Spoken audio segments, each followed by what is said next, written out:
The man accused of helping Markeith Lloyd will remain locked up even longer. The judge denied a motion to lower his bond, the state arguing that he's a danger to the community and he can't be trusted. Yeah, 2 people were hurt in this early morning shooting that happened right here, right outside this Q karaoke bar. Actually, hundreds of people are expected to pack today's meeting here at the Orange County Commission's office.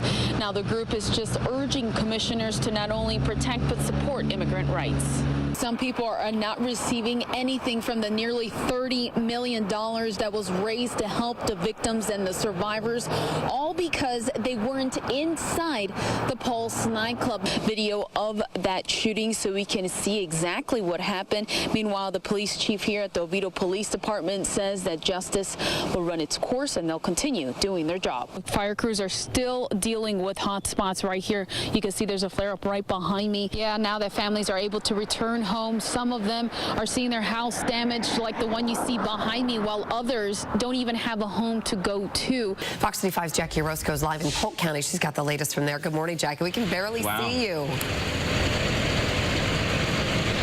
Yeah, things have definitely gotten a lot worse. That's why I still have this mask on, because of the heavy smoke. Just taking a couple of steps, you can't even see me anymore. In fact, we can't even see the road. That's why they shut it down. We've been seeing some fire crews, and I have to get really close to the camera so you guys could see me. Again, I could barely even see. You can't even see the road that you see behind me. You do see, if you could see right there, the flashing lights. We've been seeing some fire crews right out here. They've been working, trying to get all these flare-ups to put it out, because the brush fire has now doubled in size and 4,000 acres. Crews are just urging drivers to avoid this area because we couldn't even see in front of our vehicle. That's how dense this smoke is, and it's just even hard to breathe. So again, they don't want anyone around here. Just taking a couple steps back, you can't even see me anymore. This brush fire has doubled in size. We're talking about 4,000 acres now burned and 11 homes destroyed.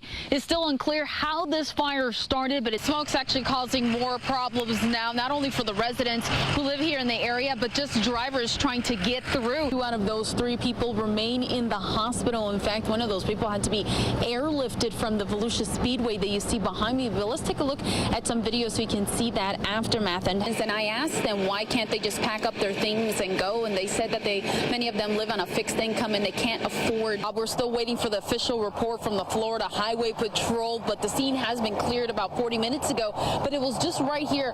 A man and a wife trapped inside the plane. I was right there as emergency crews rushed to save their lives. That wife is locked up right here at the Seminole County Jail right now, and investigators say that the couple was fighting after the wife found out that her husband had a pregnant mistress, and apparently this is baby number 2. Meeting trying to convince commissioners not to approve these plans because they say that they're afraid that this will attract crime and make traffic worse. This is called Uptown Brown. This is Wise Guy. Craft beers, all the rave in Sanford. We get to try a crazy raspberry chocolate vanilla beer or whatever we feel like making and see if people like it. So why is this small city a beer hotspot? We live in Sanford. We love Sanford. So we decided, we're going to open a craft brewery in Sanford. Sanford's really on an upswing as far as new restaurants and bars and retail shops coming in. And the city is really investing and bringing in new business. This is where I'm making 3 barrels. Chris Esser is one of the owners of Esser's Sanford Brewing Company on South Sanford Avenue. We all love good beer and good food. We've been working all day making beer. It's been open for about 3 months. Esser says business is booming, growing 30% in sales every month. We were open for 8 hours that day, and 8 hours solid, packed wall to wall. And he's not alone. Just down the street from Esser's Brewing is Wops Hops. And a few blocks away, there's Celery City Craft on South Palmetto Avenue. 3 other breweries will open up this year. This one, called Inner Compass Brewery, is scheduled to open next month. You would think with so many choices for craft beer. Right now, we make a dozen different beers, but we're always trying new ones. Competition would be fierce, but Esser says it's more like family. We help each other out. If we're out of an ingredient, we buy it from someone else and vice versa. So get your taste buds ready. It's a lot of beer, 465 gallons. Because you have a wide array of fresh craft beers to choose from. A little nutty, very malty. In Sanford. But it's a great, smooth drinking beer. You can drink this all day long. Jackie Orozco, Fox 35 News. In 2015, my kidneys went from like 50% functionality to under 10% within 9 months. Seminole County Sheriff Deputy Blaine Baduro needed a new kidney fast. His buddy, an Oviedo police officer, wanted to donate his, but couldn't. I found I wasn't a direct match, which was kind of, a bummer. But there was an answer, a program that matches donors and recipients in a kind of an organ pool. Give one, get one. But matching can be complicated in this case.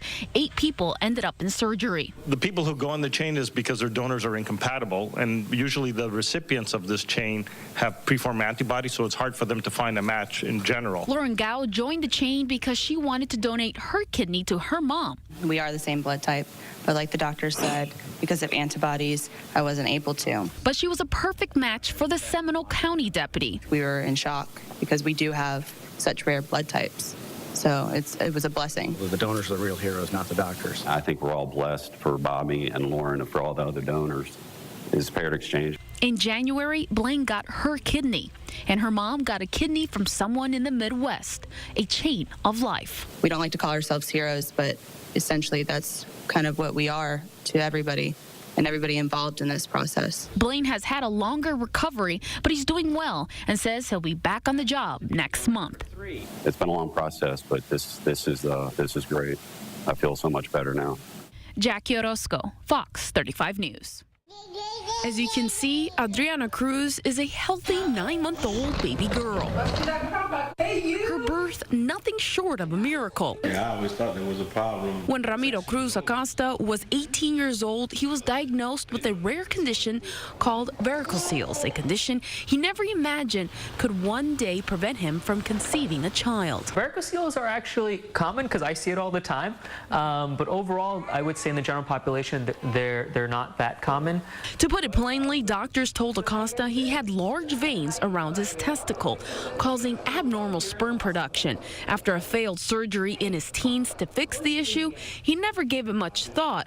That is until he wanted to start a family with his wife, Shannon. I got to the point where I really thought that it was never going to happen either. I would try to give him some encouragement and stuff because he used to feel bad about it. After 8 years of treatments and medications, nothing seemed to work, so Acosta decided to go under the knife, again, hoping for a miracle. It was such a remarkable change. He had very low sperm counts. We did the surgery and we checked the first semen analysis, and he essentially became Superman. After that successful surgery came Audrey. Now come July, another little one will be added to this growing family. I can't even explain. It's something that can't be explained. You have to go through it to really understand what this is about. This is something beautiful. Acosta has some helpful advice for guys who may be facing the same problem. The only advice I give men is this is an ego thing we got. Men, there's nothing wrong with me. And they won't go and check. And then they'll go through a miserable life. And if you would just go out there and just talk to a doctor and get help, you can have one of these. Dr. Jamin Brombot says infertility is a common problem. What I tell a lot of couples is you're not alone. There's millions of couples out there in the United States that go through fertility issues. She came out perfect. We're very blessed. In Claremont, Jackie Orozco, Fox 35 News. It was like a furnace. It was just flames everywhere. Richard Jones took us to what was his Polk County home. This was a front porch, and that's a nail. Jones says he barely escaped with his family from frostproof off of County Road 630. Thankful you were able to get your loved ones out. Very thankful. Very thankful. Richard Jones also lost his boat. You can see it's right here, completely melted. And right over there, the carport still burning. Jones spent 20 years of his life here. In minutes, it was gone. It hadn't sunk in yet. I know I've lost everything. Nearly 2,000 acres torched, about a half a dozen homes destroyed, around 800 people forced to evacuate. And they said, get out. Get out now. Most of the people are back now, like Jones, looking at what's left. In his case, not much. He didn't even have insurance, so his only choice is to start over. I started with nothing. I'll build again. In Polk County, Jackie Orozco, Fox 35 News. Fire crews disappearing into the thick of it. So much smoke, they can't see where they're driving. The acreage count on this to go up throughout the day. Fire's a pretty unpredictable beast.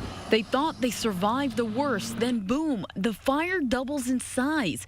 Blankets Polk County and grim prediction. We're anticipating operations through the weekend and possibly into early next week. Take a look at this. I do a disappearing act too. We can barely see you. Yeah, things have definitely gotten a lot worse. That's why I still have this mask on because of the heavy smoke. Just taking a couple of steps, you can't even see me anymore. In fact, we can't even see the road.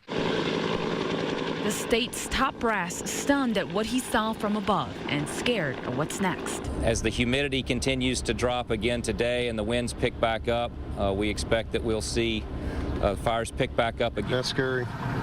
I wouldn't want that in my neighborhood.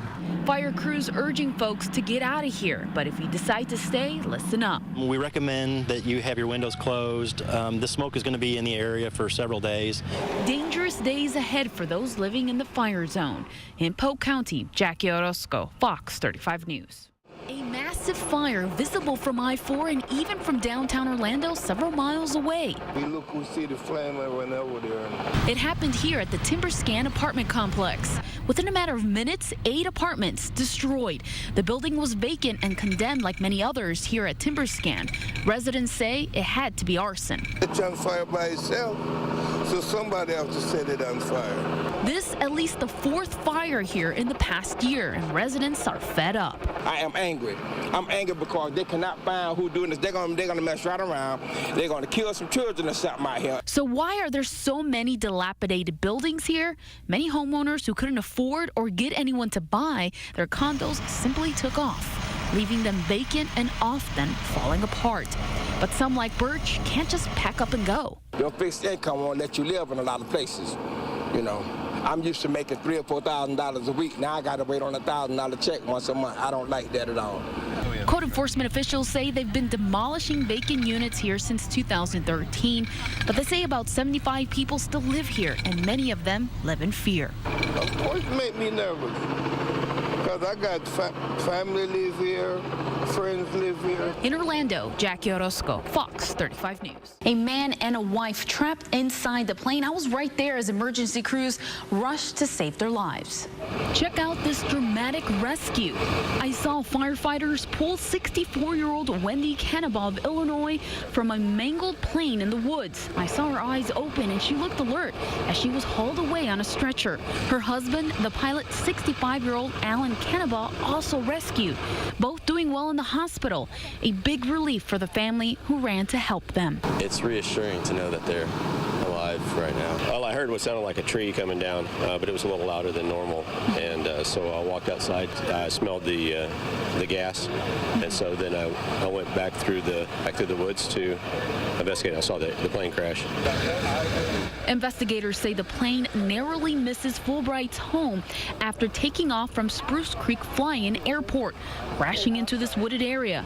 That's when the family jumped into action. I made contact with the gentleman, the pilot, and he was responsive. And so I called 911 immediately, and I said, help's on the way. In fact, multiple 911 calls were pouring in. We just heard a very strange sound. It sounded like a plane was flying really low over our house, and then you heard a huge, crash, explosion or something. I just heard an airplane take off and crash heading southwest.